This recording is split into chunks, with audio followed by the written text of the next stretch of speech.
tenernos aquí, Señor, en tu casa. Bueno, que venimos y nos reunimos como familia, Padre amado, para aprender más de ti, para conocer más de tu palabra, Padre, para que tú seas hablando a nuestros corazones, Señor. En este momento, Padre, te queremos pedir que seas tú hablándonos, Padre, que no sea yo, que no sean las palabras mías, Señor, sino que sea tu palabra tocando los corazones, Padre amado.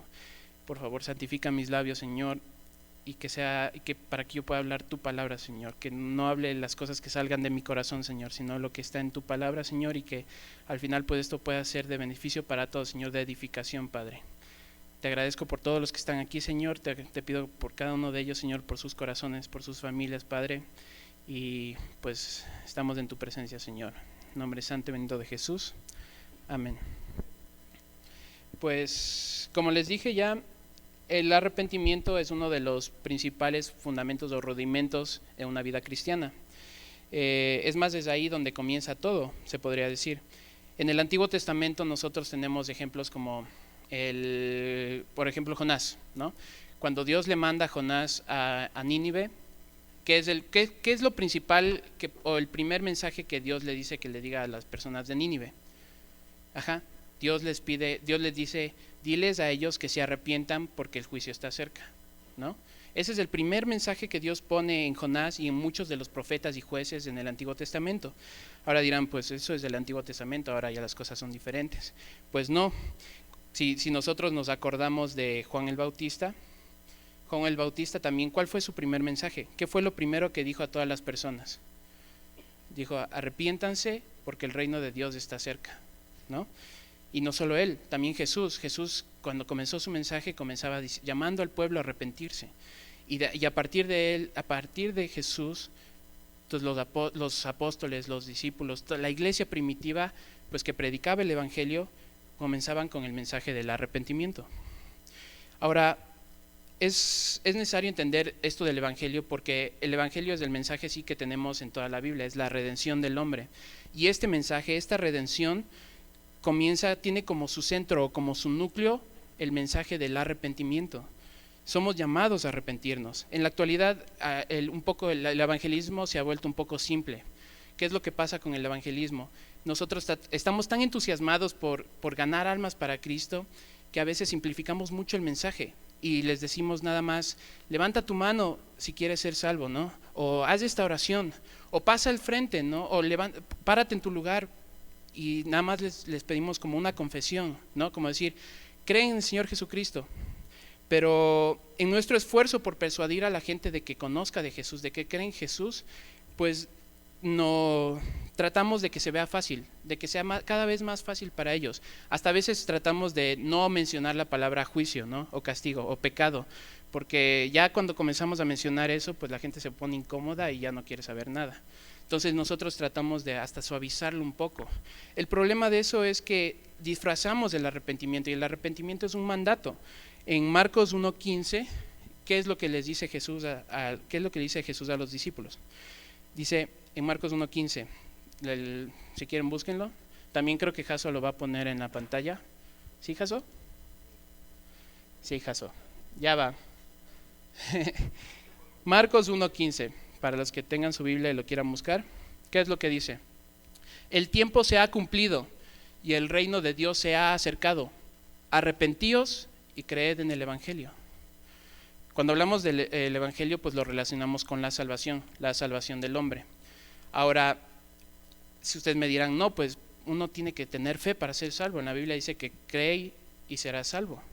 Claro que sí, es importante, la fe es como por fe eres salvo, claro que sí, pero hay que entender también que en teología aunque el concepto de fe y de arrepentimiento son cosas distintas, la fe es una cosa y creo que en otros sábados se va a hablar de la fe, el arrepentimiento y la fe están conectados, están involucrados. No puede haber verdadero arrepentimiento si no hay no puede haber verdadera fe si no hay verdadero arrepentimiento.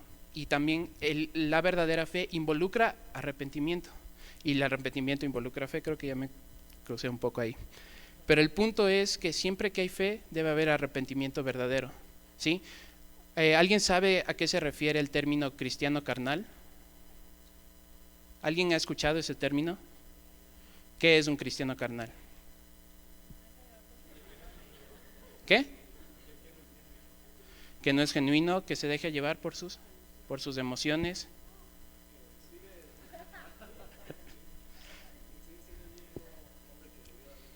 Exactamente, el cristiano carnal es, o sea, hay ese pensamiento, ¿no? De que es que nada más hubo un cambio intelectual, que creyó en la palabra de Dios, pero que en realidad no está dispuesto a comprometerse o no está dispuesto a seguir a Dios. O sea, sí, yo creo en Jesús, pero no hay un cambio verdadero en su vida. Y la verdad es que el cristiano carnal, eso es completamente extranjero, completamente extraño a las enseñanzas de la Biblia. No existe un cristiano carnal.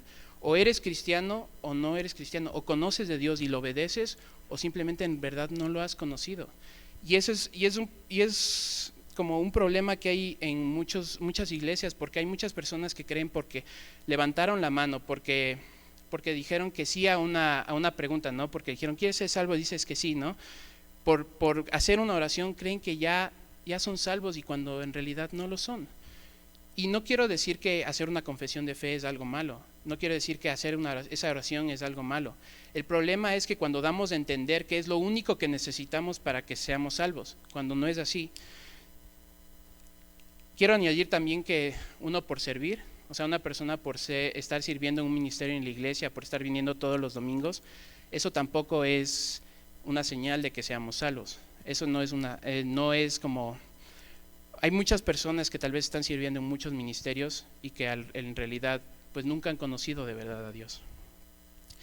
Un puritano, Jonathan Edwards, hace una advertencia. Dice, la advertencia es que dice, vemos gente que hace una confesión pública de fe, que se involucra en la vida de la iglesia, que están presentes en los tiempos de adoración, en los domingos, en la mañana, pero en sus vidas permanecen sin ningún cambio, que todavía viven vidas sin Dios. Y Edwards dice a esas personas que no solo están perdidas, sino que aparte de que están perdidas y lejos de Dios, le están agregando más carga a su culpa, porque están metiéndose en las cosas santas de Dios, diciendo que son cristianos cuando no lo son. O sea, están agregando más carga a su culpabilidad, y les llama a arrepentirse. ¿Qué dice Jesús en... ya me perdí. Es Mateo 7, 21 al 23, ¿quién me ayuda?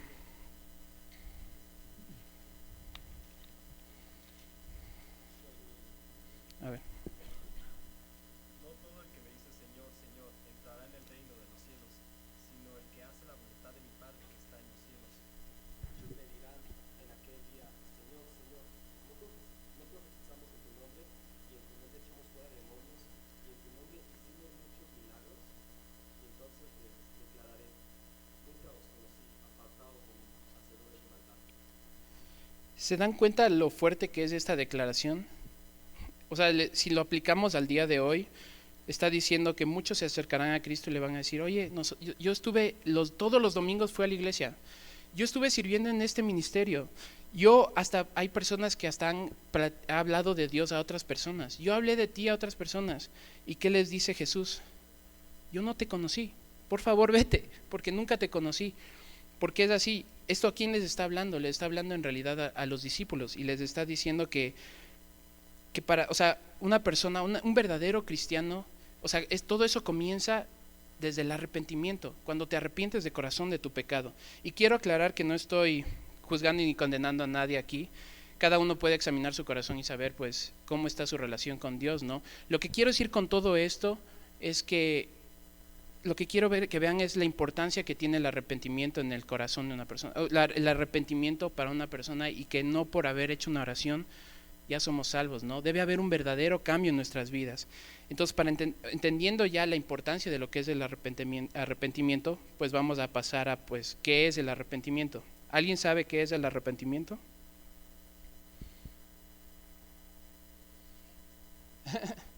Sí, pueden, a ver. Dejar de hacer lo que hacías antes de conocer a Jesús. ¿Alguien más? Bueno, el arrepentimiento viene de una palabra griega que es metanoia. Esta palabra, ¿qué significa? La palabra significa simplemente cambio de mente. ¿Ok? En realidad, creo que ya algunos lo han escuchado, que arrepentirse es un cambio de mente, ¿no? Y como le decía, un cambio de la forma manera en que vives. Hay algunos que piensan que este cambio de mente es nada más como un cambio de opinión, como un cambio intelectual.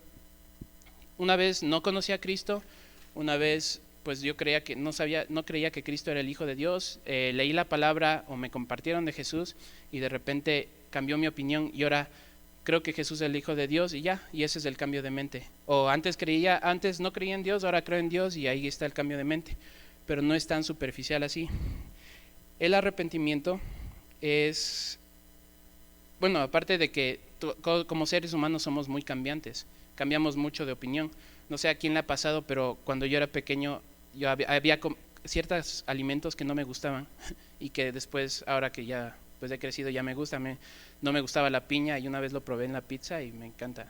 Ahora me encanta la piña, ¿no? Pero eso es un ejemplo muy simple, es un ejemplo muy simple para que veamos cómo somos todos de cambiantes, cómo cambiamos de opinión a cada rato. Cuando éramos más jóvenes nos gustaba cierto tipo de música, ahora nos gusta otra música, ¿no? Antes nos gustaba el rock, ahora somos más pop o lo que sea, ¿no?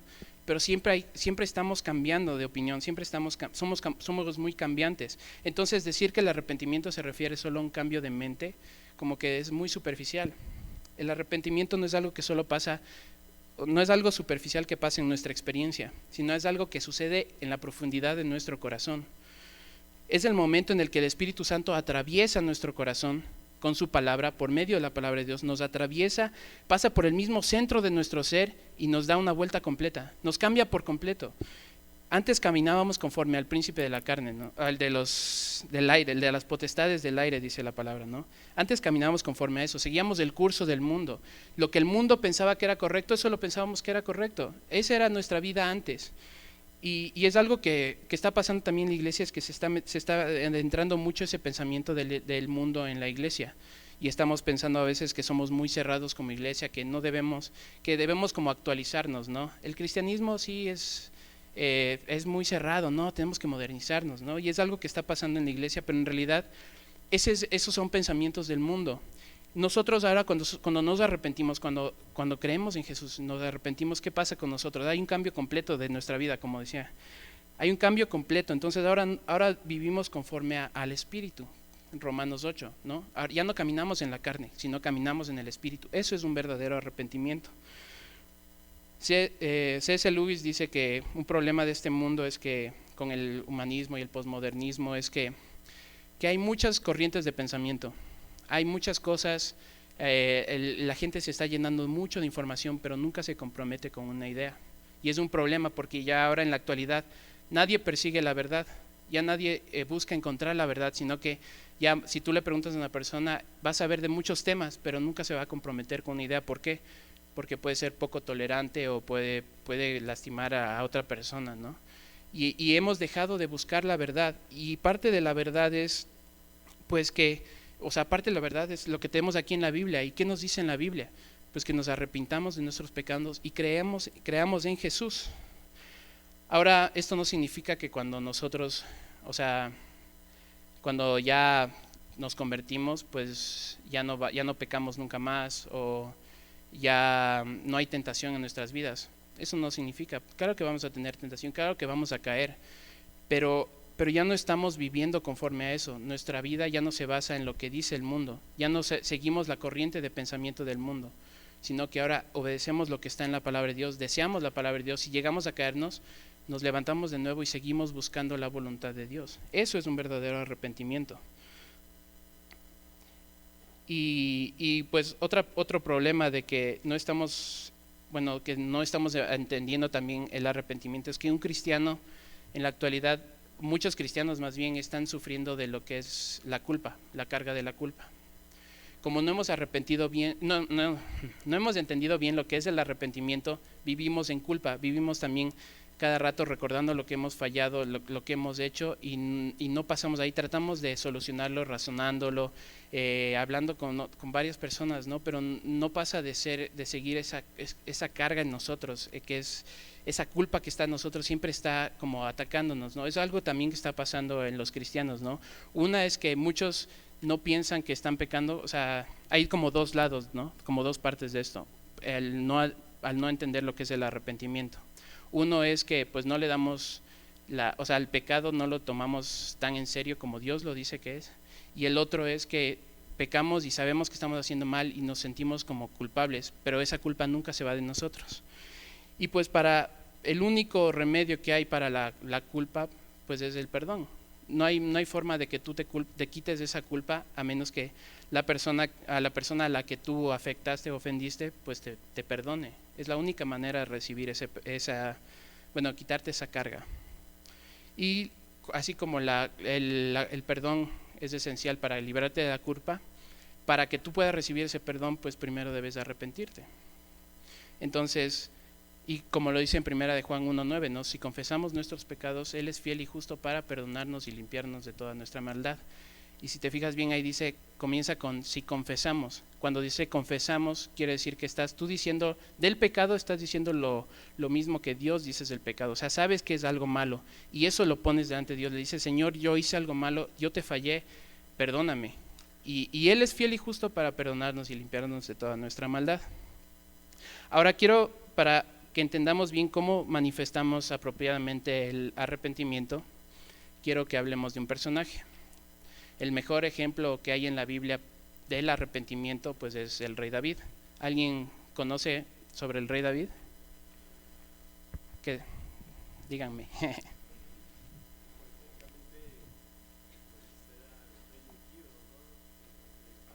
Uh-huh.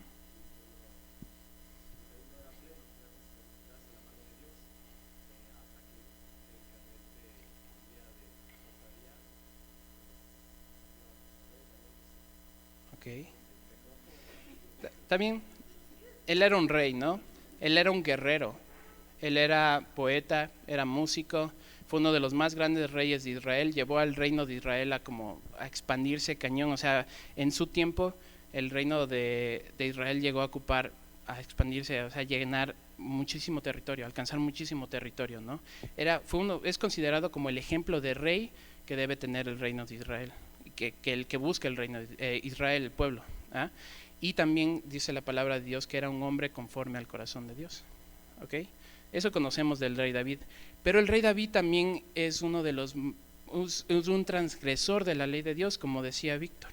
O sea, no solo fue grande por todos sus logros y todo lo que hizo, sino que él también cometió algo muy grave, un pecado muy grave y que varios ya lo conocemos. Y como decía Víctor, un día estaba en su palacio y salió a caminar por ahí, pasear por ahí, y de repente vio en una de los, creo que era el tejado, no sé, donde se estaba bañando.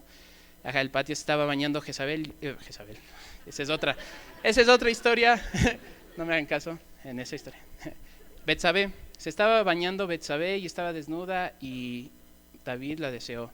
Y David la mandó a llamar y tuvo relaciones con ella y después ella se embarazó. Entonces David quiso encubrir su pecado y le dijo a ella que tuviera relaciones sexuales con su esposo. Pero su esposo no quiso tener relaciones sexuales con ella porque sabía que el pueblo estaba en guerra y quería mantenerse pues fiel a sus hermanos. Le decía a su esposa, ¿cómo puedo yo estar aquí disfrutando con mi mujer si mis amigos, todo el ejército, que son como sus hermanos, ¿no? Están peleando las batallas de allá afuera? ¿Cómo yo puedo estar haciendo eso, no? Y no quiso tener relaciones con ella. Entonces, ¿qué pasó con David? David se desesperó tanto de que su pecado se iba a volver público. ¿Qué hizo? Pues mandó a Urías hasta el frente de la batalla para que lo mataran. Todos conocemos esa historia, ¿no?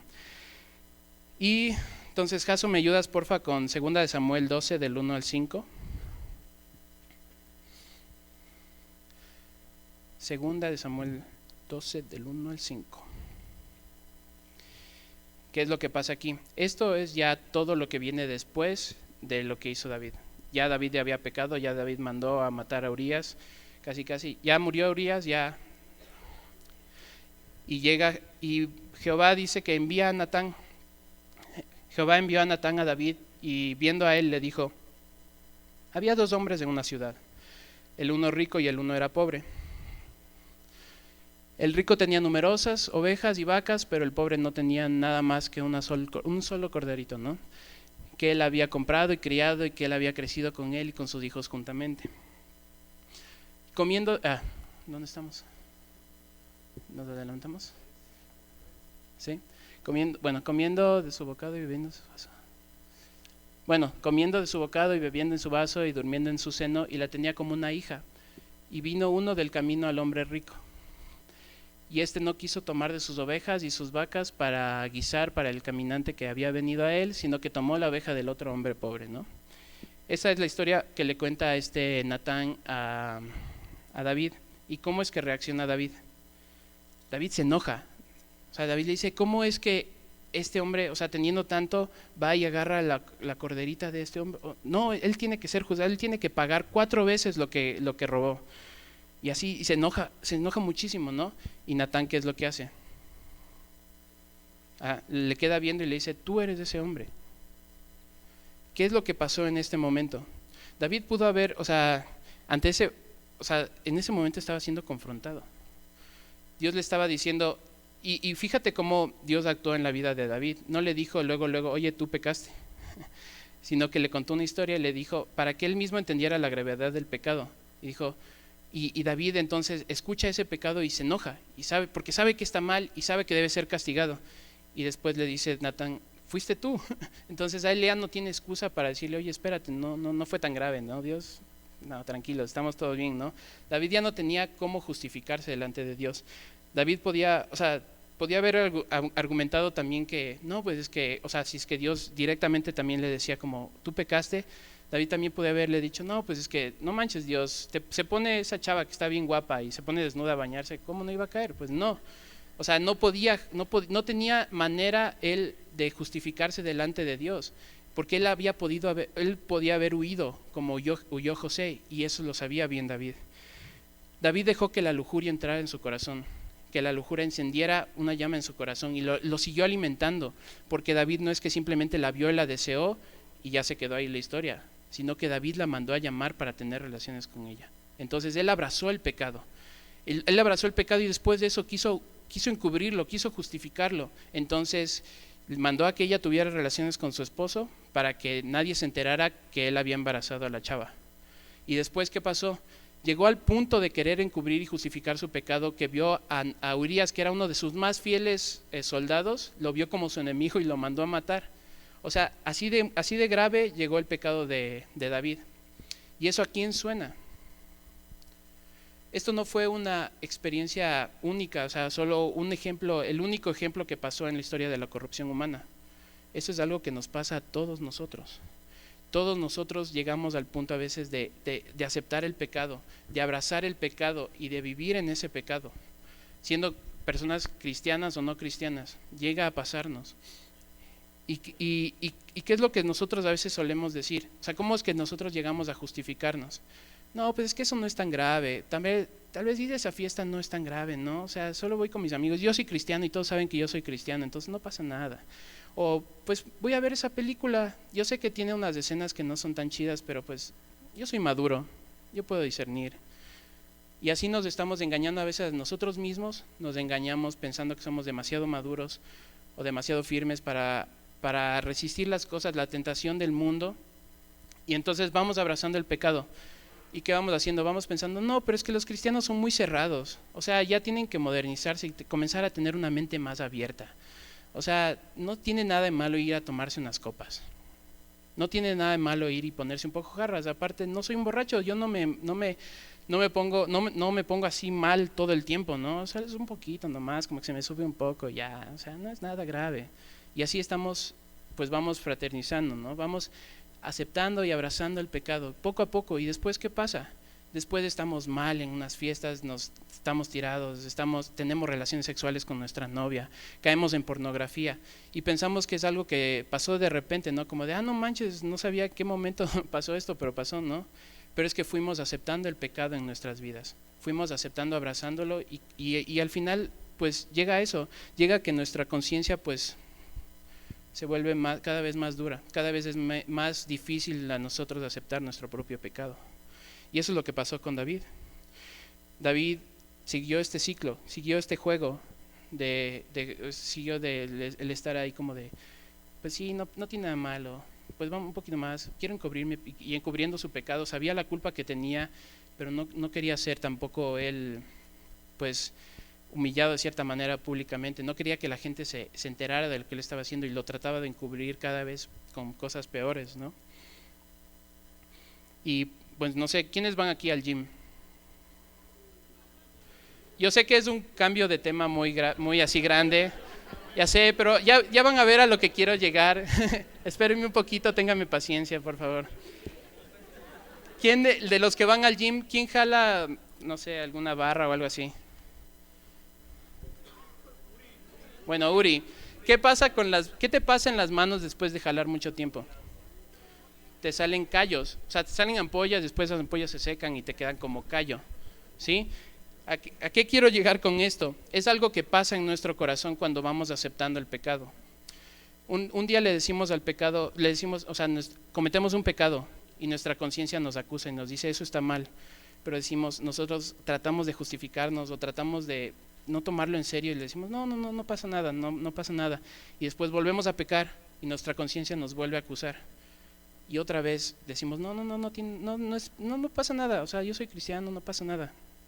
Ya, y no entendemos la gravedad de ese pecado, entonces vamos pecando más, y nuestra conciencia se va cauterizando. O sea, después ya cada vez es más difícil escuchar la palabra de Dios cuando nos dice que estamos pecando. Cada vez es más fácil para nosotros aceptar lo que dice el mundo del pecado en vez de lo que dice Dios del pecado. Y después nos encontramos en un momento en el que decimos, ¿cómo llegué aquí? Cuando yo decía, todas estas cosas que estoy haciendo, yo sabía que estaban mal y decía que estaban mal y no las hacía. Y ahora me encuentro en este momento en el que las estoy haciendo y no sé cómo yo llegué, de cómo estaba antes, cómo llegué aquí. Y no sé cuántos nos ha pasado eso, porque a mí me ha pasado. Yo tuve mucho tiempo en el que yo me alejé de Dios y había cosas que yo decía, no, eso nunca voy a hacer porque yo soy cristiano, yo sé que eso está mal. Y me alejé de Dios.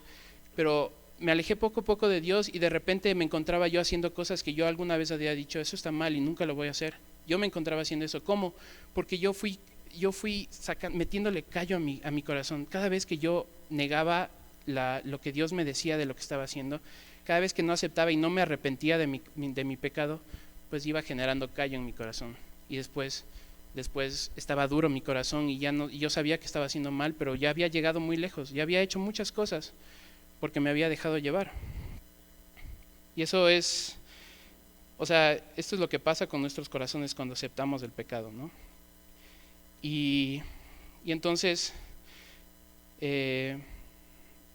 lo que pasa es ahí, o sea, déjeme, me ubico. Entonces, ¿qué pasa? Dios nos manda Dios nos confronta con la palabra. Es lo primero que pasa en nosotros cuando estamos en pecado, y es lo que tenemos que evitar. Tenemos que nosotros evitar hacer ese callo en nuestro corazón, porque Dios siempre nos va a confrontar con nuestro pecado. El Espíritu Santo que mora en nosotros nos convence de pecado y de justicia y de juicio. Dios siempre te va a decir, cuando te equivocas, Dios te va a decir qué es lo que hiciste mal, ¿no? Y está en nosotros también decir, bueno, sí, me voy a arrepentir, o nosotros podemos hacer, pues eso, negar lo que estamos haciendo mal y seguir yendo en ese camino. Entonces ahí comienza el arrepentimiento. Tenemos que entender que el arrepentimiento siempre comienza en Dios. Siempre Dios es el que produce eso en nosotros y el que comienza toda esa obra en nosotros, porque si nosotros no sabemos qué está mal, pues cómo vamos a arrepentirnos de algo que no sabemos que está mal. Dios es el que pone en nosotros, como hizo con David, la confrontación, nos confronta con nuestro pecado para que nosotros podamos arrepentirnos. Y todo eso lo hace a través de la palabra de Dios. Si te das cuenta, David habló de parte de Dios. Natán habló de parte de Dios, porque dice que Jehová mandó a Natán a hablar con David. La palabra de Dios es la que nos confronta primero para que nos demos cuenta cuál es nuestro pecado. Y es lo padre de esta confrontación, porque el arrepentimiento es doloroso. Nadie aquí me puede decir que simplemente vas y pides perdón y ya todo se acabó y estamos felices todos y nunca hubo dolor. El arrepentimiento es doloroso. O sea, cuando tú te das cuenta de lo que has hecho, a veces ni siquiera te quieres mirar al espejo porque sabes lo que has hecho. Y todo el proceso del arrepentimiento es doloroso, pero dentro de todo ese dolor hay algo dulce ahí, porque es el Espíritu Santo que cuando te llama al arrepentimiento, cuando te confronta con el pecado, nunca te confronta para destruirte, nunca te confronta para pisotearte en el suelo y decirte estás mal, ¿no? Nunca hace eso. Cuando el Espíritu Santo, a través de la palabra de Dios, nos llama al arrepentimiento, es para restaurarnos, es para cambiarnos, es para limpiarnos. ¿Qué significa restaurarnos? Es como devolvernos al estado principal, al estado original en el que estábamos. Eso es restaurarnos, y a eso nos llama el Espíritu Santo. Pero pues comienza, y la única manera de hacer eso pues es arrepintiéndonos. Y como ya lo habíamos visto antes, ese arrepentimiento es un cambio completo, es algo que sucede muy profundamente en nuestros corazones. Entonces quiero que analicemos el Salmo 51. El Salmo 51 es una oración hermosa de David a Dios cuando él pecó con Betsabé, cuando fue confrontado por Natán.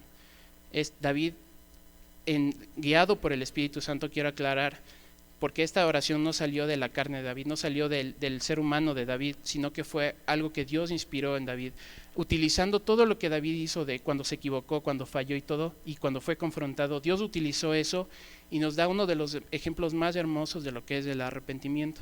Entonces quiero que analicemos el Salmo 51, comenzando por el versículo 1, 2 y 3.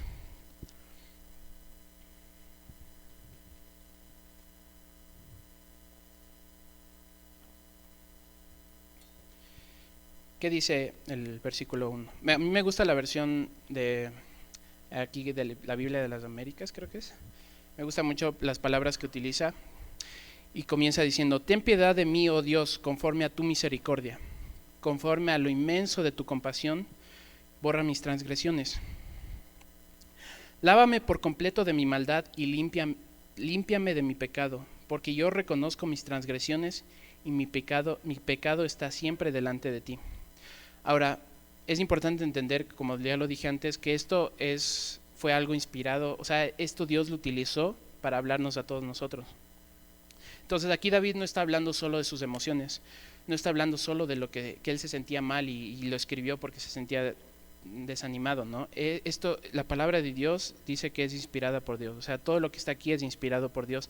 Y esto de aquí también Dios nos habla a través de David, de cómo es el arrepentimiento, ¿no? Comienza diciendo: ten piedad de mí, oh Dios, conforme a tu misericordia. ¿Qué es lo que hace David?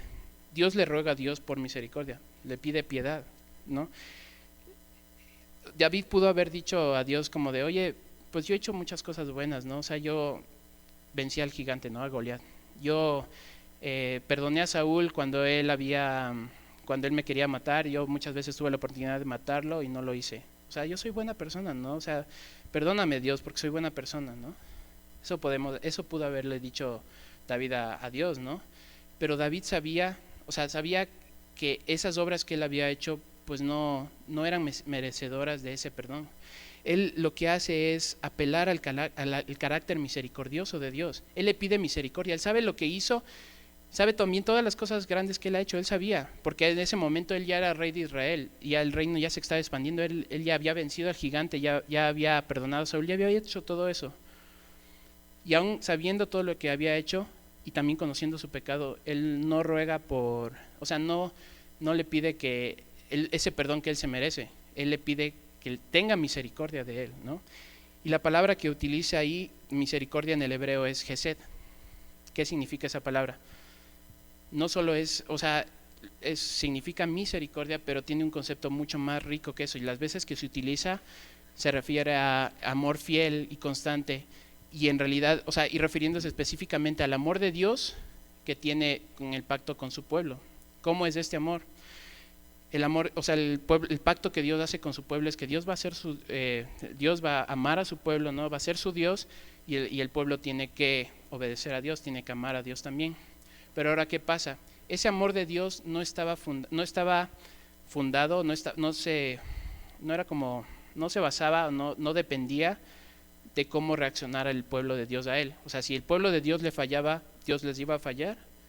No, ese no era el amor de Dios. El amor de Dios es un amor fiel, y a eso es a lo que apela David. A que yo sé que te he fallado, Señor, pero yo sé que tú eres fiel en tu amor y en tu misericordia. Y en esa fidelidad es que quiero que me respondas ante mi acción, porque ahí dice, en los dos versículos que vemos, dice: conforme a tu misericordia y conforme a lo inmenso de tu compasión. Ese conforme a quiere decir que había dos maneras en las que Dios podía reaccionar al pecado de David. Dios podía reaccionar con justicia, diciendo: tú pecaste, y en la palabra dice que el pecado pues la consecuencia es la muerte. Entonces, o puedo reaccionar conforme a su justicia, o puedo reaccionar conforme a su misericordia. Y David le apela, le pide a Dios, le ruega que reaccione conforme a su misericordia.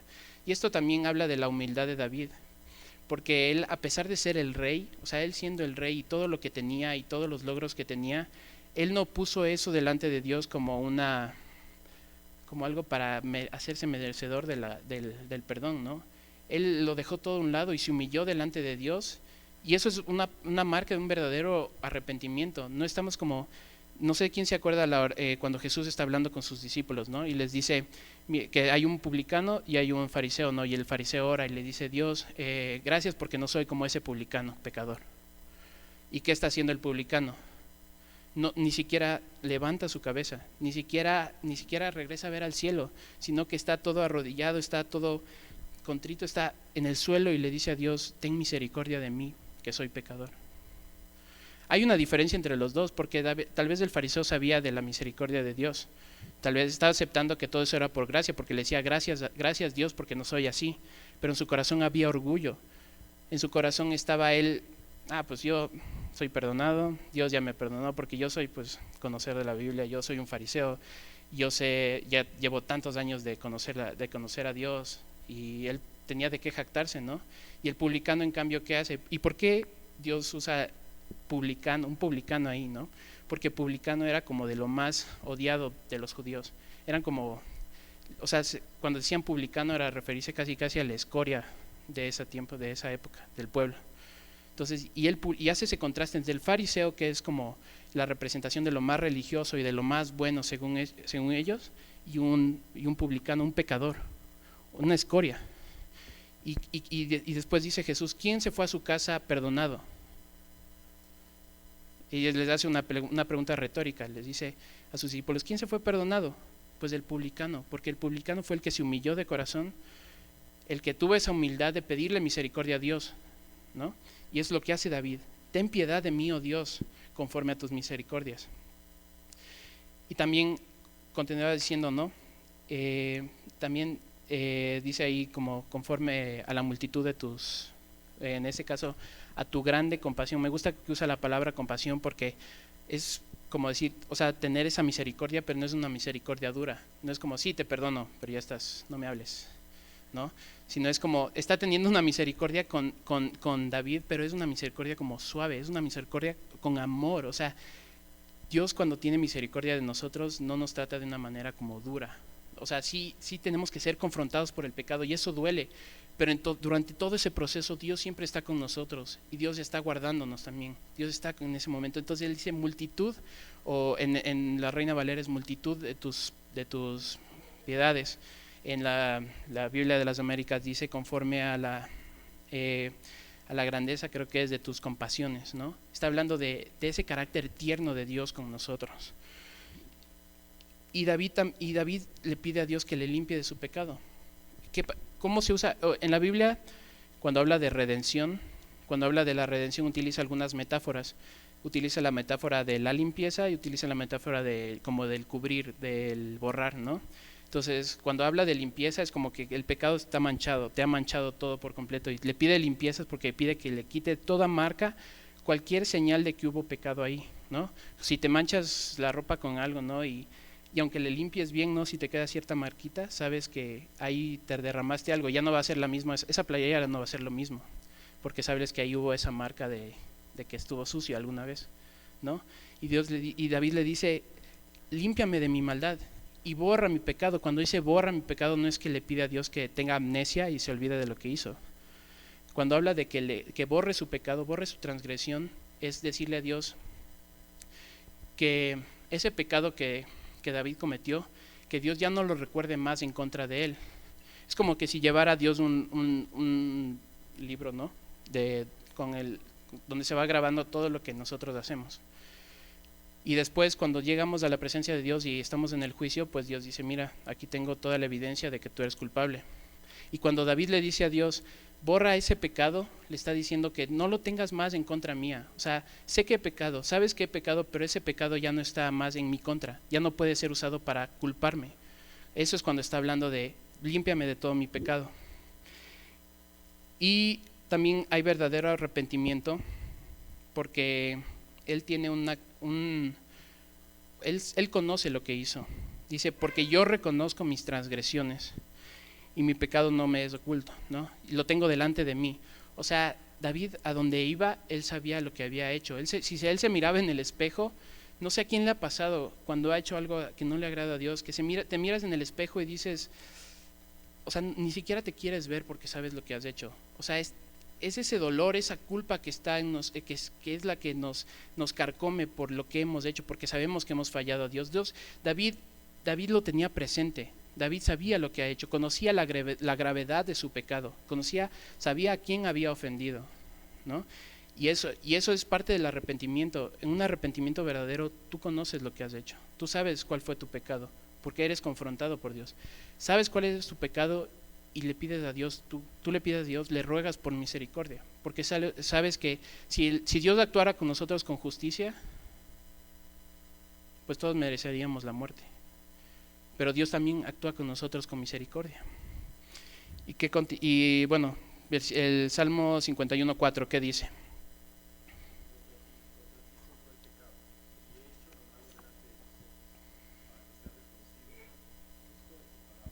Ajá. Contra ti solo he pecado. ¿Acaso David había pecado directamente contra Dios? ¿A quién ofendió David? ¿Qué?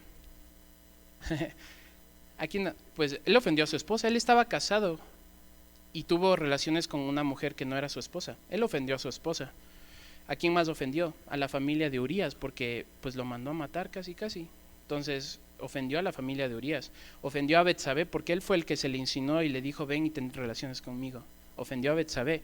Ofendió a todo el ejército porque cuando él era como un modelo hacia todos los demás, ¿no? Y cuando él falló a uno de sus soldados, estaba fallándolas a todos. O sea, él falló a uno de sus soldados más fieles, él mismo lo mató. Entonces él era culpable delante de todos sus soldados y delante de todo Israel, porque un rey en Israel era el ejemplo de cómo Dios debía ser con el pueblo, ¿no? El rey era el máximo ejemplo de cómo Dios trataba a su pueblo. Entonces, si David ofendió al pueblo de Dios, o sea, él había ofendido al pueblo, había ofendido a todos, ¿no? ¿Y por qué aquí dice David, solo contra ti he pecado? ¿Él acaso está minimizando la gravedad de su pecado? Él no está minimizando, él no está diciendo solo contra Dios, a los demás no les dice nada, ¿no? Él sabe lo que hizo y entiende lo que es el pecado, entiende que el pecado es la transgresión a la ley de Dios y que cuando tú pecas, cuando yo peco, aunque sea con una simple mentira, aunque le esté ofendiendo simplemente a mi hermano o a un desconocido, una mentira ya es una transgresión de la ley de Dios. Entonces cualquier transgresión de la ley de Dios es pecado y eso es ofensa contra Dios. Aquí David no está diciendo, no está dejando a un lado la gravedad de lo que había hecho con esas personas. Él lo sabía, pero sabía que todo eso, o sea, la máxima ofensa era delante de Dios y eso es parte del arrepentimiento, porque a veces nos llega el remordimiento de que mentí, yo sé que eso está mal, pero no estamos entendiendo bien que esa mentira es una ofensa en realidad contra la santidad de Dios. Estamos ofendiendo a Dios y más si nos decimos cristianos. Cuando somos cristianos y pecamos deliberadamente, estamos literalmente golpeando a Dios en la cara, porque Él es santo y Él no vive, Él no habita con el pecado y nosotros nos estamos acercando delante de Dios todos sucios y queriendo alabar a Dios con pecado, ¿no? Entonces él entendía cuál era la gravedad de su ofensa. Solo contra ti he pecado. Y continúa diciendo, de manera que eres justo cuando hablas y sin reproche cuando juzgas. David, bueno, él sabe que es responsable de quebrantar la ley de Dios y sabe que es merecedor de la muerte. O sea, cuando hay un verdadero arrepentimiento, lo que nos está diciendo aquí es que Dios es justo. Dios tendría nadie podría decirle a Dios que no merecemos nosotros el pecado, la muerte por el pecado. O sea, David en ese momento sabía que si Dios en ese momento no le perdonaba y terminaba con su vida, Dios no iba a ser injusto en ningún momento. ¿Qué pasaría si a nosotros un día le perdimos perdón a Dios y Dios nos dice no? ¿Acaso Dios sería injusto con nosotros? Es un problema que a veces tenemos con lo que entendemos de misericordia, porque la misericordia no es algo que se da obligatoriamente. nosotros no merecemos misericordia.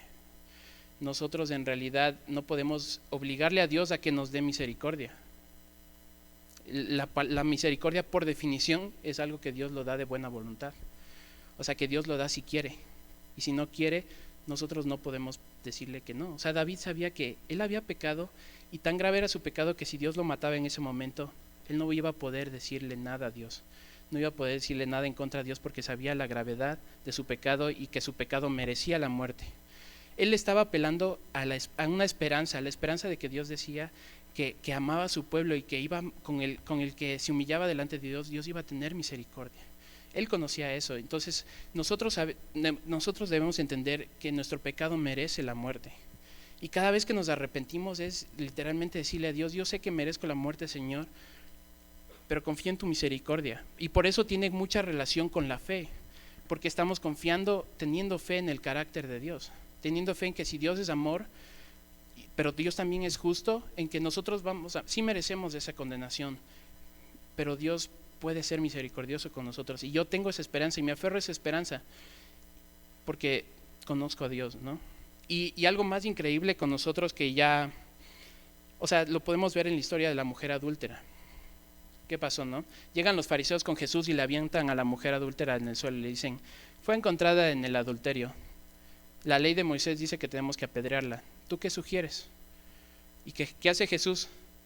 Jesús les dice, se pone a escribir en el suelo y les dice: el que sea libre de pecado, que tire la primera piedra. Todos ya conocemos esta historia, ¿no? Todos se van y nadie se queda ahí, todos acusados por su conciencia se van, dice la Biblia, ¿no? Pero algo que a veces pasamos por alto es que Jesús no se fue. Jesús era el único ahí que tenía el derecho de aventarle la piedra a la mujer. Jesús tenía todo el derecho porque Él era justo y Él era el único libre de pecado y pudo agarrar la piedra y aventarle a ella. Pero no lo hizo. ¿Por qué? Porque Él escogió tener misericordia, no porque él le debía misericordia a ella. Jesús escogió en ese momento tener misericordia. ¿Qué le dice Jesús a ella? ¿Dónde están los que te acusaban, mujer? ¿Ninguno se quedó? ¿Ninguno te condenó? No, Señor, dice ella. ¿Y qué le responde Jesús? Ni yo tampoco te condeno. Vete y no peques más. O sea, Jesús en ese momento, esa es una de las muestras de misericordia más grandes, porque en ese momento se demostró su justicia y se mostró su misericordia. Porque él era el único justo ahí para quedarse y aventar la piedra, pero en vez de hacerlo, le mostró misericordia a la mujer. Y es lo que hace con nosotros. Y cuando, no falta mucho. Y cuando somos, perdón, entonces voy a acelerarlo. Y cuando nosotros somos cristianos, lo increíble es que Dios nos muestra a nosotros justicia y misericordia, porque en Jesús lo que hizo con nosotros fue que Él tomó nuestros pecados, los tomó Él mismo y Él nos pasó hubo un intercambio y Él nos pasó su justicia. Entonces nosotros al mismo tiempo recibimos la justicia de Dios porque alguien ya pagó por nuestros pecados, ya hubo esa satisfacción de Dios por el pecado, por la paga, el castigo del pecado, y aparte nosotros recibimos misericordia porque nosotros no fuimos los que recibimos ese castigo, sino que fue Dios mismo, ¿no? Entonces es lo más hermoso y lo que David entendía, ¿no? Y por eso le pedía misericordia a Dios, porque él sabía que Dios es justo y él iba a actuar con justicia, pero también es Dios misericordioso y iba a actuar con misericordia con él, ¿no? Y bueno, continuamos el 5 y 6, ¿no? Dice: he aquí, yo nací en iniquidad y en pecado me concibió mi madre. He aquí, tú deseas la verdad en lo más íntimo y en lo secreto me harás conocer sabiduría. David no solo estaba de acuerdo, no solo sabía que él había pecado, sino sabía cuál era su naturaleza, porque nosotros en realidad, antes de conocer a Dios, nosotros no es que somos personas que pecaron y por eso son pecadores, sino que en realidad nuestra naturaleza es pecaminosa y nos lleva hacia el pecado, y David entendía eso y pedía perdón a Dios por eso, porque él sabía que no había sido una acción lo que había convertido a él en un pecador. Sabía que era su propio corazón que le había deseado hacer ese pecado, y que era su propio corazón el que necesitaba ese cambio, ¿no? Que necesitaba ese perdón. Entonces por eso dice que él en iniquidad, dice que fue concebido. O sea, él sabe cuál es la naturaleza de él. y no se excusa en eso para pedir perdón a Dios, sino que él sabe que es culpable y le pide a Dios misericordia. Y después le dice, tú deseas la verdad en lo más íntimo y en lo secreto me harás conocer sabiduría. Ahí habla de pues la hipocresía. Es muy fácil acercarnos y decirle a Dios, porque muchos de aquí sabemos que no es bueno y que es bueno y que es malo. O sea, nosotros le podemos decir, mentí, ¿no? Puedo fácilmente acercarme a Dios y decirle, pues perdón porque sí mentí, ¿no? Y le podemos decir muchas cosas y aceptar que somos pecadores, pero eso no quiere decir que eso esté dentro de nosotros, que eso provenga de nuestro corazón, sino que ahí David está hablando de que Dios conoce nuestros corazones en verdad como son. Dios conoce lo que hay en lo más profundo del corazón, no porque tú digas de bocas para afuera, digas, pues ya pedí perdón, ya me arrepentí, no quiere decir que eso haya verdaderamente en tu corazón. El arrepentimiento proviene del corazón, o sea, es algo que sale desde tu corazón, porque desde tu corazón conoces la gravedad de tu pecado y conociendo eso, sabes que eso no le agrada a Dios y quieres cambiarlo. No solo son palabras que decir para estar bien con Dios, es un cambio de tu actitud, de tu corazón, proviene de lo más profundo de tu corazón. Y cuando hay verdadero arrepentimiento y viene del corazón, pues conocemos esa condición en la que estamos, conocemos la gravedad y el Espíritu Santo obra en nosotros para santificación. Es lo maravilloso de que Dios no espera que nosotros seamos completamente perfectos ya, sino que Él sigue obrando en nosotros para santificación, para que nos vayamos cada vez pareciendo más a la persona que Dios ya ve en nosotros por medio de Jesús. Entonces, cuando hay arrepentimiento, Dios obra en nosotros para santificación. Y continúa diciendo, purifícame con hisopo y seré limpio, lávame y seré más blanco que la nieve, hazme oír gozo y alegría, y que se regocijen los huesos que has quebrantado. Esconde tu rostro de mis pecados y borra todas mis iniquidades. Purifícame. Otra vez hace la alusión o la metáfora con la limpieza, pero aquí utiliza una palabra interesante que es el hisopo. ¿Quién sabe qué es el hisopo?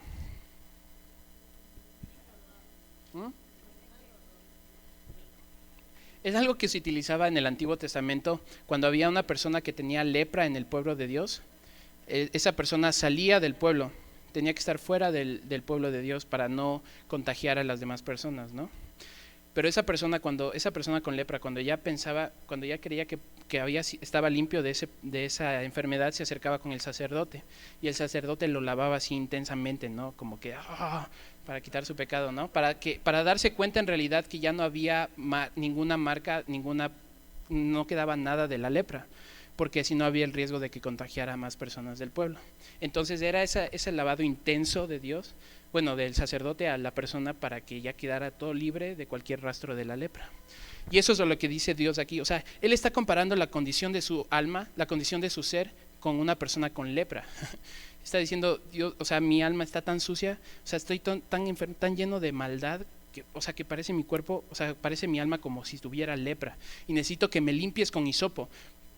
Y cuando habla de esta limpieza, dice después que lávame y seré más blanco que la nieve. O sea, es una limpieza completa en todo tu cuerpo y no queda para que no quede ni el mínimo rastro de que hubo pecado.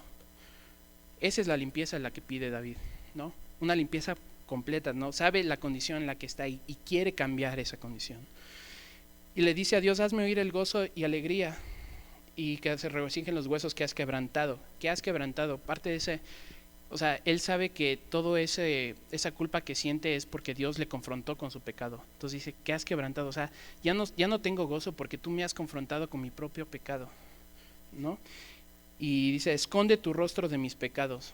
Cuando le dice, o sea, aquí está demostrando en realidad vergüenza. Él ni siquiera tiene la cara para acercarse a Dios, a la presencia de Dios, porque sabe lo que ha hecho. Hay esa vergüenza en su corazón de que Dios lo mire y que le vea a él lleno de pecado. Eso es lo que hay en el verdadero arrepentimiento, ¿no?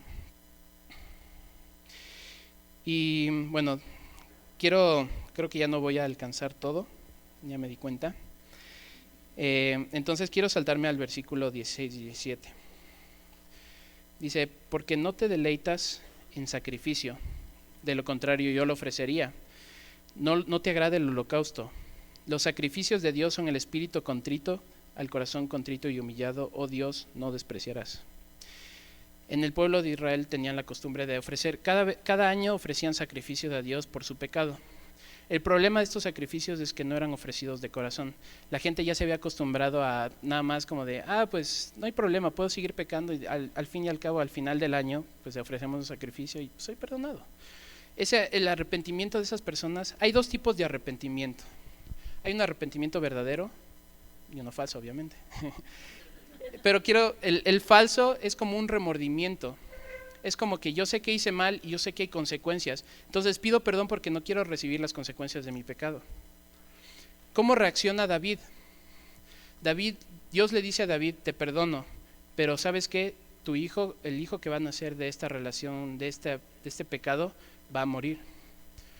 Y David se encierra en oración, se encierra en ayuno, pidiéndole a Dios, rogándole de que no matara, pues que no se llevara la vida de su hijo. ¿Y qué pasa? Su hijo muere. Su hijo muere. Y en ese caso, si el arrepentimiento de David no hubiera sido de corazón, pudo haberse enojado con Dios, pudo haberse dicho, pero yo me arrepentí, ¿por qué te llevaste la vida de mi hijo? O sea, te estuve pidiendo, te estuve rogando por misericordia y te llevaste aún así la vida de mi hijo. Pero ¿cómo responde David en realidad? Dice que David se levanta, se limpia y se va a adorar a la casa de Dios. O sea, ¿se dan cuenta cuál era el corazón de David? Que él sabía las consecuencias de su pecado y él no estaba preocupado por esas consecuencias, estaba preocupado porque él había ofendido en realidad a Dios. Y esa era la culpa que tenía. No era un remordimiento porque le iba a ir mal, porque tal vez podía perder el reino. No era un remordimiento porque ya era un mal rey, era un dolor porque sabía que había ofendido en realidad a Dios, y por eso le dice, el holocausto no te agrada. O sea, yo podría ofrecer aquí un holocausto, perdón por mis pecados, pero si no hay verdadero arrepentimiento en el corazón, si en realidad no hay un cambio, ese cambio de actitud por ese pecado, en realidad no sirve de nada, porque Dios acepta al que de espíritu contrito y al de corazón humillado. O sea, es todo un proceso doloroso. Y David lo sabía. O sea, David pasó todo ese proceso, ¿no? Y yo lo que quiero decir es que todo esto, ¿cómo nos ayuda a uno que es cristiano para la culpa? Porque la verdad es que si te das cuenta, David apela todo al carácter y la misericordia de Dios. David no está confiando en sus propias acciones. David no está dependiendo de la persona que es él, porque era un rey. O sea, no era cualquier persona, era un rey y era poderoso. Y David no dependió de eso para recibir ese perdón de Dios, para quitarse esa culpa, esa carga por la culpa. David se acercó a Dios y es lo único que puede librarnos a nosotros como cristianos cuando hemos pecado. Ese verdadero arrepentimiento da como resultado gozo, porque es eso de saber que eres perdonado. O sea, cuando hiciste algo malo y no hay nada que puedas hacer tú para merecer ese perdón y aún así eres perdonado, no hay nada que equipare a ese gozo. Y David sabía que después de todo ese proceso de dolor por haber pecado, David sabía que Dios era fiel, y por eso David le dice, regrésame ese gozo y esa alegría por los huesos que has quebrantado. O sea, David conocía también a Dios y tenía esa fe en Dios, que sabía que si le pedía a Dios, o sea, reconocía su pecado y se arrepentía de verdad, Dios le iba a restaurar ese gozo. Si no, David no le hubiera pedido eso. Pero David sabía, y eso es la esperanza de uno como cristiano cuando peca. Porque la verdad es que todos pecamos, ¿no? Y muchas personas aún viven, porque a mí me pasó mucho tiempo que vivía con la carga de mi culpa, porque yo sabía lo que había hecho. Yo sabía que cuando me miraba el espejo, era como que si mi propio reflejo me acusara. Porque pasa algo con un cristiano. Hay dos maneras en las que eres confrontado. Una es que Dios mismo, el Espíritu Santo, te habla a tu corazón, pero la otra es que el enemigo te acusa de tu propio pecado. Y el enemigo está buscando hacerte caer, y el enemigo está buscando deprimirte. Tal vez sí te está acusando de un pecado que lo cometiste, pero ¿cuál es la diferencia entre los dos? Que cuando Dios te confronta con tu pecado, es para que tú te arrepientas y vengas a Él, y Él te pueda restaurar y dejar como eras antes. Pero cuando el enemigo te acusa, pues el enemigo busca que te deprimas. El enemigo no te da la salida a eso. El enemigo te dice, o sea, tú eres culpable y tú no te mereces nada, y nunca te da la salida no te da la opción de que tengas esa esperanza en Dios. Nuestra esperanza cuando pecamos no somos nosotros, porque a veces ponemos también nuestra esperanza en nuestra propia capacidad de arrepentirnos. y esto quiero decirlo, es muy importante, porque no podemos esperar tampoco que tengamos un arrepentimiento perfecto ya de la nada. Porque el arrepentimiento, así como la santificación, es todo un proceso. Va pasando por todo, o sea, nosotros lo vamos pasando toda nuestra vida. Y solo hasta que estemos en la presencia de Dios ya llegó a ser perfecto. No podemos esperar arrepentirnos perfectamente. Y por eso no podemos confiar de nuestra propia capacidad de tener fe o de nuestra propia capacidad de tener arrepentimiento. Porque si nos enfocamos en nosotros mismos y cómo nos estamos arrepintiendo, pues vamos a fallar, vamos a saber que no lo estamos haciendo perfectamente. O sea, si nosotros nos podemos ver el Salmo 51 y cómo es el arrepentimiento de David hacia Dios, pues yo sé que yo no llego a cumplir completamente ese ejemplo de arrepentimiento. Pero lo que hace David, y por eso dice el versículo, al espíritu contrito y al corazón contrito y humillado, Dios, no despreciarás, porque es el hecho de acercarnos a Dios y decirle, ¿sabes qué? He pecado, ¿sabes qué?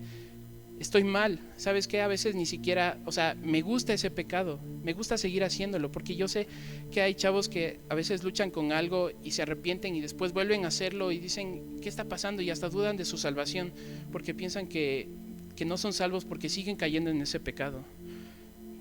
Pero no es así, porque Dios Dios espera que vengas hacia Él y le digas, ¿sabes qué? Estoy fallando, ¿sabes qué? No quiero ese pecado. Pablo lo decía en Romanos, ¿no? A veces hago lo que no quiero, sé lo que es bueno, pero a veces no lo hago por esta influencia que tenemos en la carne. A veces no hacemos lo que queremos, y a veces sí vivimos en el espíritu, pero a veces llegamos a caer y nos desanimamos y no entendemos lo que es el arrepentimiento, que es que cuando nos acercamos con nuestro corazón desnudo delante de Dios, le decimos, sabes que yo soy malo, yo he pecado, yo te he fallado a ti, y la verdad no merezco no vengo a ti a pedirte, a obligarte que me perdones, porque yo sé que no lo merezco, pero me acerco delante de Dios y le pido perdón y confío en que Él me va a restaurar, porque esa es nuestra esperanza como cristianos. No que nosotros podamos arrepentirnos perfectamente. Sabemos que debemos hacerlo y cómo debemos hacerlo. Pero nuestra esperanza es apelar a esa misericordia de Dios. Y es confiar en que Dios que no nos va a despreciar, que nos va a decir, yo ya pagué por ese pecado por ti, ¿no? Pero hay una diferencia entre yo me he arrepentido delante de Dios, yo sé la carga que tengo por el pecado. Y también está el otro lado de Dios me va a perdonar, entonces puedo seguir haciendo lo que quiera. Ahí hay una diferencia en el corazón. ¿Qué es lo que estamos deseando en realidad? Cuando nos arrepentimos de verdad, nuestro corazón lo sufre. Y no me refiero a emociones, no me refiero a que si lloras es porque sí te has arrepentido de verdad. Me refiero a que tú entiendes de verdad cuál es la gravedad, qué es la gravedad de lo que has hecho, y sabes lo que mereces. Y también entiendes qué es lo maravilloso que ha hecho Dios conmigo, y que es tomar nuestro propio pecado y ese pecado llevarlo a la cruz, porque no es que Dios simplemente dijo, bueno, yo soy santo, pero bueno, ya murió mi hijo, entonces ya no voy a hacerle a un lado el pecado como que si no lo veo. No, ese pecado, nuestro pecado fue pagado. O sea, Jesús mismo lo tomó sobre Él, y Jesús mismo se subió a una cruz, y Jesús recibió todo el castigo que iba para nosotros.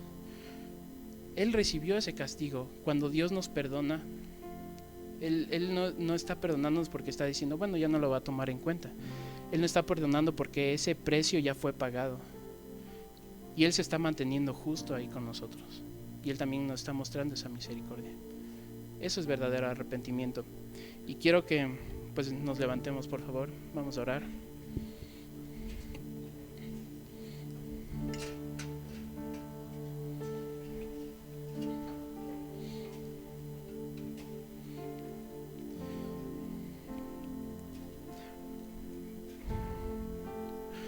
Padre amado, sabemos que de aquí nosotros te hemos fallado, Señor. Sabemos que muchos de nosotros pues tenemos algo en nuestra vida que lo estamos haciendo y que sabemos que está mal, y a veces luchamos contra eso, Señor, y a veces es difícil, Señor. Tú lo sabes, Señor. Tú sabes la condición del corazón de cada uno de los que estamos aquí, Señor. porque no podemos esconderte nada a ti. Tú conoces lo más profundo de nuestro corazón. Tú sabes lo que hacemos en lo más profundo, Señor. Por eso tú nos mandaste que desde el momento en que nosotros deseamos en nuestro corazón una mujer, ya es adulterio, porque tú sabes que el pecado, todo eso comienza en nuestro corazón, y nosotros podemos decir bocas para afuera: ya me he arrepentido, yo no he hecho nada malo, yo soy bueno, pero tú sabes la verdad, Señor. Tú sabes qué hay en nuestro corazón, tú sabes los pecados que tenemos, Señor. Tú también sabes la libertad que nos damos con el pecado.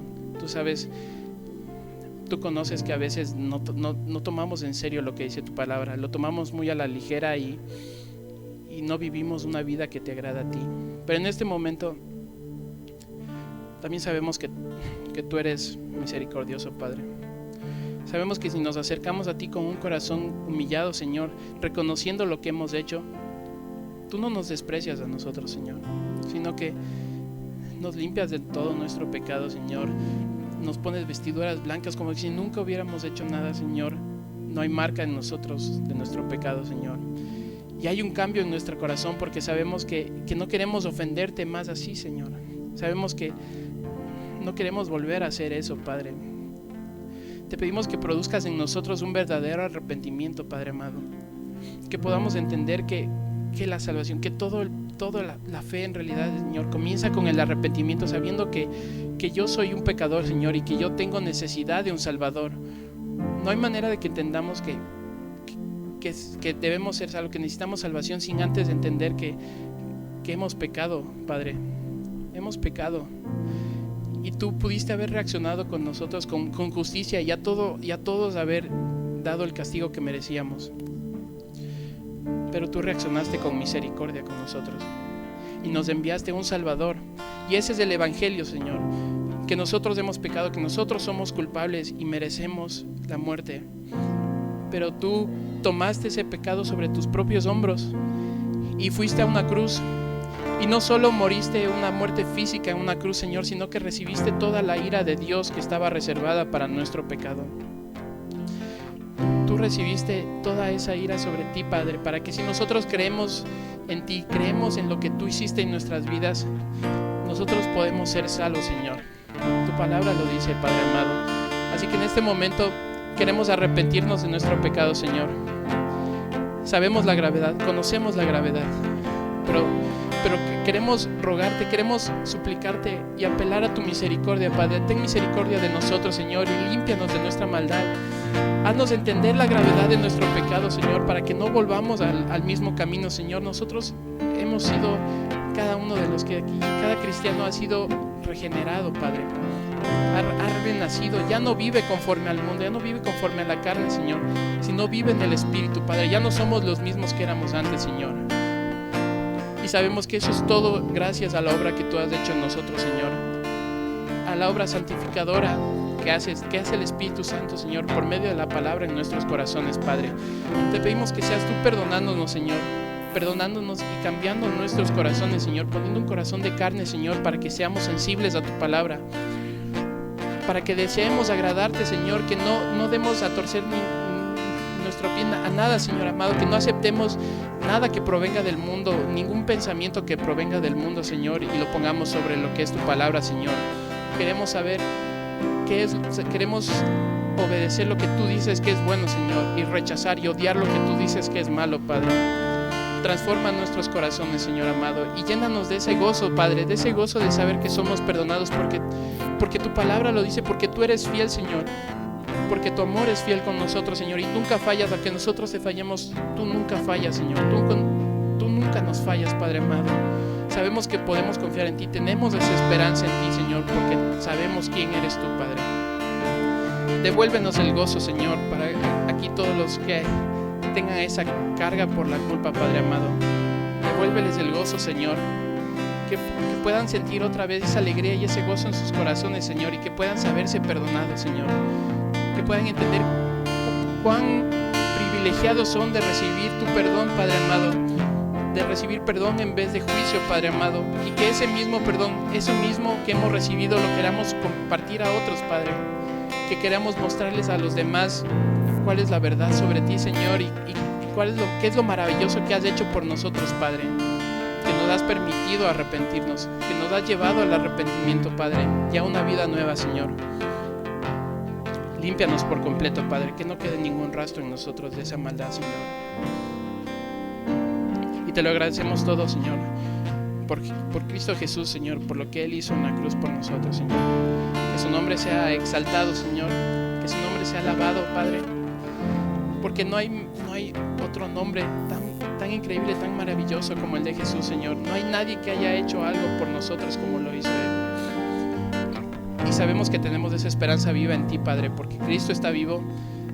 Y un día nosotros también, nuestro cuerpo va a ser regenerado, Padre, y nuestro cuerpo va a cambiar y ya no vamos a ser influenciados por el pecado, Señor. Ya no vamos a tener estas luchas que tenemos ahora, Señor, sino que vamos a estar en tu presencia, Señor, donde ya no habrá más pecado, donde ya no habrá más maldad ni más dolor, Señor, sino que por Jesús, Señor, por lo que Él hizo, podremos estar disfrutando de tu presencia, Señor amado, de gozo, Señor, de esa paz que solo la tenemos contigo, Padre. Te lo agradecemos, Señor. Te agradecemos por todo eso, Señor, porque eres tan bueno con nosotros. Y en este momento pues nos quedamos en tu presencia, Señor, para alabarte por toda esa bondad. En nombre santo y bendito de Jesús. Amén.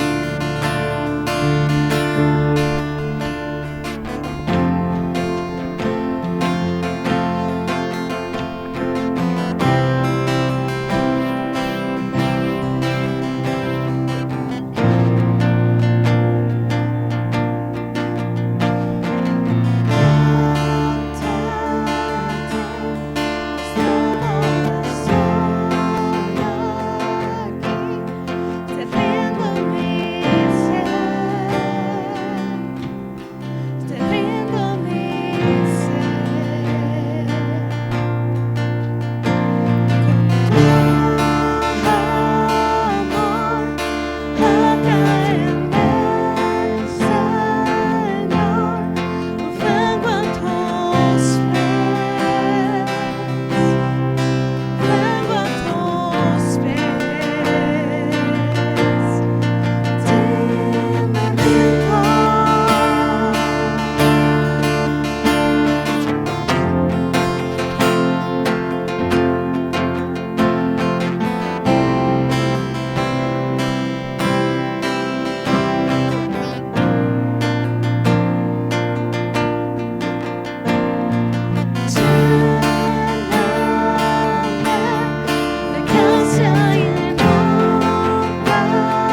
sopla en mi interior, cumple, Señor, tu voluntad en mí.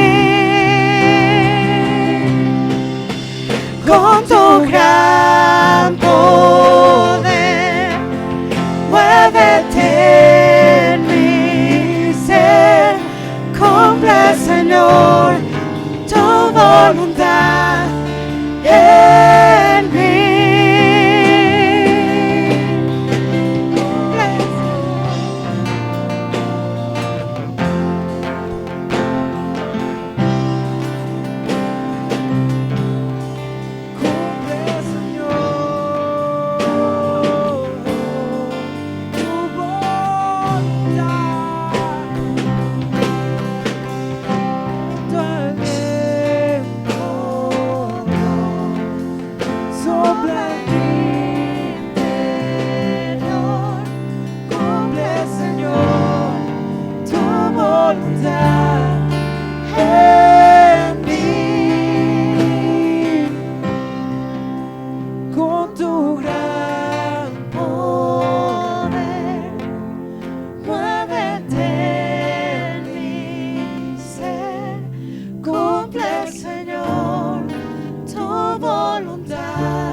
Con tu aliento, Dios, sopla en mi interior, cumple, Señor, tu voluntad en mí.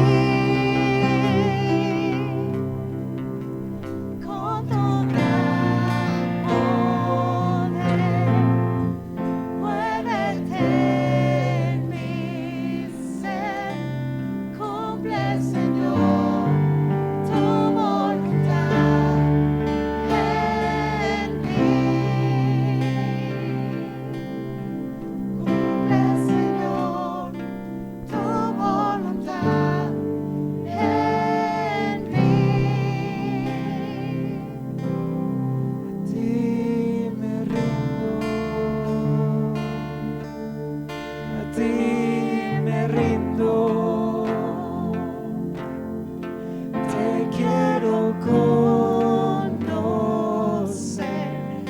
más a ti conocer, a ti me rindo, a ti me rindo, te quiero conocer, más a ti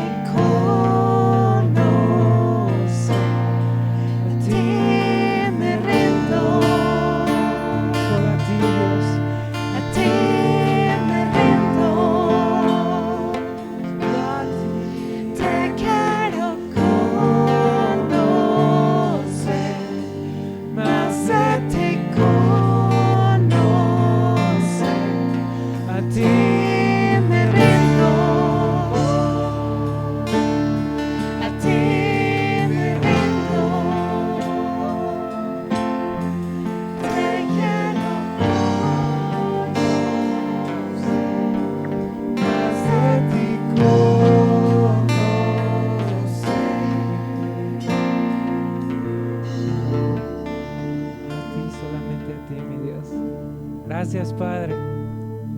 Gracias, Dios, porque sabemos que no seremos iguales, Señor.